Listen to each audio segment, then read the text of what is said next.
మన ఛానల్లో రెగ్యులర్గా అర్మీనియా అనబడే దేశం గురించి మాట్లాడుతూ ఉంటాం. మీకు యూరోప్లో ఉండే ఒక దేశం అండి, క్రైస్తవ దేశం. సో ఒకప్పుడు అర్మీనియా అన్నప్పుడు ఈ పర్టిక్యులర్ రీజన్ అన్నప్పుడు వీళ్ళ పొరుగు దేశము అజర్బైజాన్. సో వాళ్ళ పక్కన టర్కీ ఉంటుంది.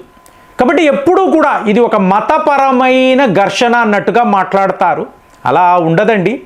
మీకు అర్మీనియా క్రైస్తవ దేశము, అజర్బైజాన్ ఇస్లామిక్ దేశము, కాబట్టి టర్కీ వాళ్లకు సపోర్ట్గా ఉన్నారు అని మీకు ఎంతోమంది. సో ఇక్కడ మతము అంటే మదం పట్టిన ఏనుగు అని మాట్లాడతాం. సో ఎప్పుడు గొడవలు, ఘర్షణ. అందుకే మనము ధర్మ మార్గాన్నే ఎంచుకోవాలి అని చెప్తాం. సో ఇక్కడ ఒక అద్భుతమైన ఒక విషయం జరిగింది. అంటే మీకు గుర్తుందో లేదో, 2023లో మీకు నాగ్రోనా కరాబాక్ అనబడే ప్రాంతం, అర్మీనియా అజర్బైజాన్ మధ్యలో ఉండే ఒక ప్రాంతం, ఇది నాది అని ఒక చిన్నపాటి యుద్ధము వచ్చింది అర్మీనియాకు అజర్బైజాన్కి. సో వెంటనే అజర్బైజాన్కి సపోర్టుగా టర్కీ, పాకిస్తాన్, సో వీళ్ళు ముగ్గురు కలిసి అర్మీనియా మీద దాడులు చేసినప్పుడు టర్కీ యొక్క బైరాక్టర్ డ్రోన్స్ మీకు చాలా హై లెవెల్లో దాని పర్ఫార్మెన్స్ ఉండడంతో అర్మీనియా ఓడిపోయింది. సో యుద్ధంలో ఓడిపోవడంతో ఏమైంది, వాళ్ళు ఒక పెద్ద కన్ఫ్యూషన్. ఎందుకు అంటే అర్మీనియా అన్నప్పుడు ఒకప్పుడు సోవియట్ యూనియన్లో ఒక భాగం కదా, అజర్బైజాన్ కూడా ఉంది, కానీ ఇది ఒక ఇస్లామిక్ దేశము కదా. మరి రష్యా మాకు ఎందుకు సహాయం చెయ్యలేదు, మాకు ఎందుకు ఆయుధాలు ఇవ్వలేదు 2023?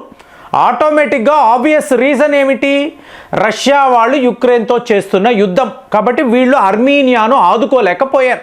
మరి ఇప్పుడు అర్మీనియాకు మంచి ఆయుధాలు కావాలండి, వెతికారు.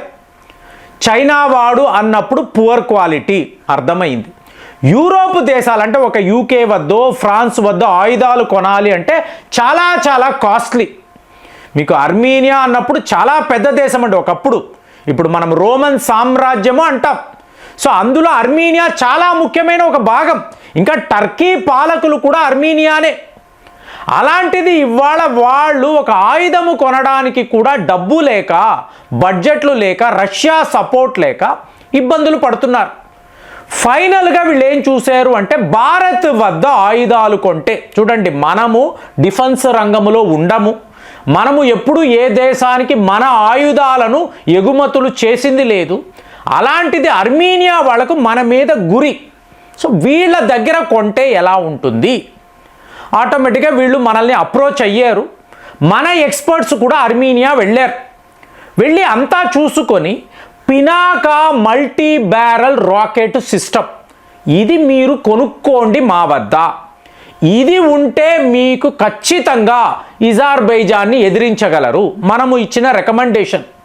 సో చూడండి ఫ్రెండ్స్, మన దేశంలో పరిస్థితి ఏమిటంటే ఒక స్లేవరీ మెంటాలిటీ, బానిసత్వము అనేది మన నరాల్లో జీర్ణించుకుపోయి ఉంది. ఒకప్పుడు అర్జున మెయిన్ బ్యాటిల్ ట్యాంక్ అన్నప్పుడు లేదు అంటే ఇండియన్ ఆర్మీ నో, కుదరదు. చెన్నైలో ఆర్డినెన్స్ ఫ్యాక్టరీలో తయారు చేసిన అర్జున పనికి రాదండి, రష్యా వాళ్ళ T-90 మనము కొనాలి. రాజస్థాన్లో ఒకవైపు అర్జున ట్యాంకులు, ఇంకొక వైపు T-90 పెట్టి లైవ్ డెమాన్స్ట్రేషన్ చూపిస్తే అర్జున పర్ఫార్మెన్స్ ఎన్నో రెట్లు బెటర్గా ఉందని రిపోర్ట్.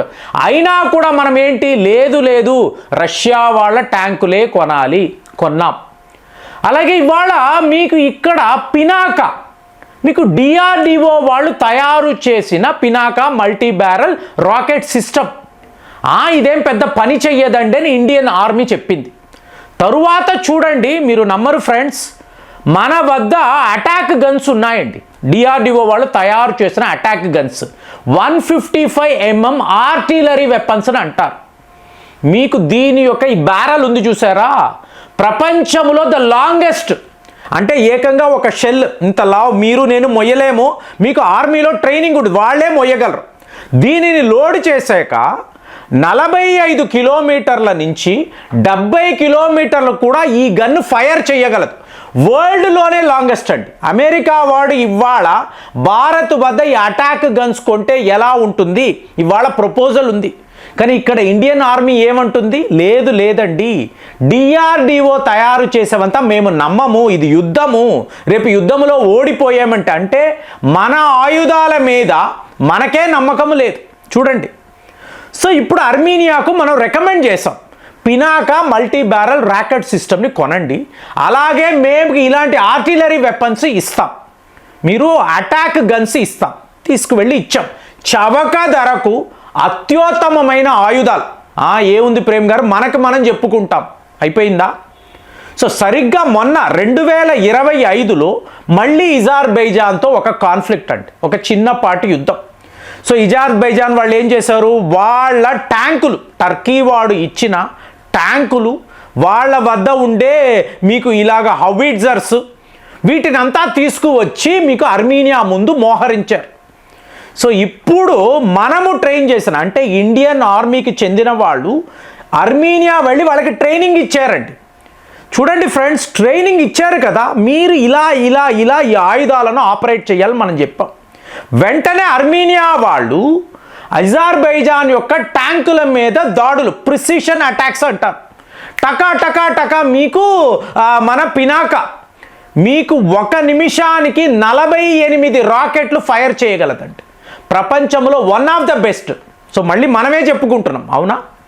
సో 48 రాకెట్లు 1 నిమిషంలో ఇజార్బైజాన్ మీద వెళ్ళి పడేటప్పటికీ వాళ్ళ 3 అతి శక్తివంతమైన ట్యాంకులు కళ్ళ ముందే ధ్వంసమైపోయి. అంటే ప్రిసిషన్ కదండి, ఎగ్జాక్ట్లీ వెళ్ళి కొడుతుంది మీకు ఎటైనా కూడా. అంటే తన పాతను మార్చుకోగలిగే ఒక టెక్నాలజీని డిఆర్డిఓ వాళ్ళు తయారు చేశారు. సో తగిలేటప్పటికీ ఇజార్బైజాన్ వాళ్ళు షాక్ అయిపోయారు, అదేంటి ఇలాంటి ఆయుధాలు ఏమిటి? ఇమీడియట్ మీరు చూడాలి, ఇజార్బైజాన్ వాళ్ళ ప్రెసిడెంట్ ఆలిఫ్ని అంటారు, ఇలియం ఆలిఫ్ అంటారు, వెంటనే రష్యా వద్దకు వెళ్ళిపోయాడు. ఏంటి ఇది, ఈ పవర్ బ్యాలెన్స్ ఇలా మారిపోయింది ఏమిటి? సో భారత్ టోటల్గా ఈ రీజన్లో అర్మీనియా లాంటి దేశానికి ఇంతంత పెద్ద ఆయుధాలను ఇచ్చి మమ్మల్ని ఈ స్థాయిలో నష్టానికి గురి చేస్తే, ఫ్రెండ్స్ ఇది ఇజార్బైజాన్ నష్టము కాదండి, టర్కీ వాడి నష్టం. గుర్తుపెట్టుకోండి, టర్కీ ఆయుధాలు, టర్కీ డ్రోన్లు తుక్కు అయిపోయాయి. అంటే మనము వాడిన ఈ ఆర్టిలరీ వెపన్స్ అర్మీనియా ద్వారా వాడినవి 45 కిలోమీటర్ల దూరం వెళ్ళి టర్కీ వాడి డ్రోన్స్ని ధ్వంసము చేసేయండి. చూడండి, సో అంటే మనము మన గొప్పతనము చెప్పుకోవడం కాదు, ఇంటర్నేషనల్ ఎరీనా ఒక యుద్ధం అక్కడ జరుగుతుంది, మన ఆయుధాలు వెళ్ళి వాటి పర్ఫార్మెన్స్ను చూసి ఇజార్బైజాన్, టర్కీ, పాకిస్తాన్ వీళ్ళు ముగ్గురు కదా దుష్టశక్తులు ఒక్కసారిగా షాక్ అయ్యి మీకు వ్లాదిమిర్ పుతిన్ దగ్గర కంప్లైంట్ ఇస్తున్నాడు, ఇలా ఎలా ఆయుధాలు అమ్ముతారు, వీళ్ళు ఎలా కొంటారు, సో మాకు ఇంత నష్టము జరిగింది. అరే మరి నువ్వు కలిగించిన నష్టము ఎవడో ఆలోచించాడు, దాంతో ఈ పవర్ బ్యాలెన్స్ మారింది చూసారా? దీనికి ప్రాథమిక కారణము అజిత్ దోవెల్. ఆ రోజుల్లో ఇండియన్ ఆర్మీ నవ్వుకున్నారు, వీటిని తీసుకెళ్ళి వాళ్ళకి ఇస్తారా, సరిగ్గా పని చేయకపోతే మనకు నష్టము కదా, పని చేస్తాయి. అజిత్ దోవెల్ చెప్పారు, జయశంకర్ చెప్పారు. ఇప్పుడు అందరు ఇస్లాం దేశం పైన ఒక క్రైస్తవ దేశము వాళ్ళకి సపోర్ట్గా భారత్ నిలబడింది అంటారు. ఈ టెక్నాలజీ ట్రాన్స్ఫర్ మీకు లాజిస్టిక్స్ ఎవరు ఇచ్చారండి? ఈరాన్ వాళ్ళు ఇచ్చారు. ఒక షియా ముస్లిం దేశము మనకు చాలా క్లోజ్ అయ్యి ఈరాన్ వాళ్ళు నిలబడి ఈ ఆయుధాలంతా కూడా మీకు అర్మీనియా వెళ్ళడానికి వాళ్ళే సహాయం చేశారు. అలాంటప్పుడు ఇది మతపరమైన యుద్ధం అని మీరు చూస్తారా? కాదండి, టర్కీ వాడు మీకు ఒక మినీ పాకిస్తాన్ లాంటి దేశం అండి. పాకిస్తాన్ వాడు ఎలాంటి వెధవ పనులు చేస్తూ ఉంటాడో మీకు టర్కీ వాడు కూడా ఇదే చేస్తూ ఉంటాడు. ఇక్కడ ఈ పవర్ బ్యాలెన్స్ అనేది మనము నిర్దేశించాం, మనము శాసించాం. అర్మీనియాకు ఇలాంటి ఆయుధాలు ఇచ్చి వాడు అన్నాము ఇవాళ క్యూలో ఉన్నారండి. ఈ పినాకా బ్యారల్ సిస్టమ్స్ని కొనడానికి ఎన్నో దేశాలు, మన వద్ద ఉండే ఆర్టిలరీ వెపన్స్ కొనడానికి అమెరికా వాడు, ఫ్రాన్స్ కూడా రెడీగా ఉన్నారు. మరి భారత్ యొక్క వెపన్స్ దాని పవర్ ఎలా ఉంది? సో దీన్ని మనము రియలైజ్ అవ్వడం లేదు, మరి వాళ్ళు రియలైజ్ అయ్యారు కదా. ఇది ఏ స్థాయిలోకి వెళుతుందని మీకు అనిపిస్తుంది? కామెంట్స్లో రాయండి. మళ్ళీ వచ్చే వీడియోలో కలుద్దాం. జై హింద్.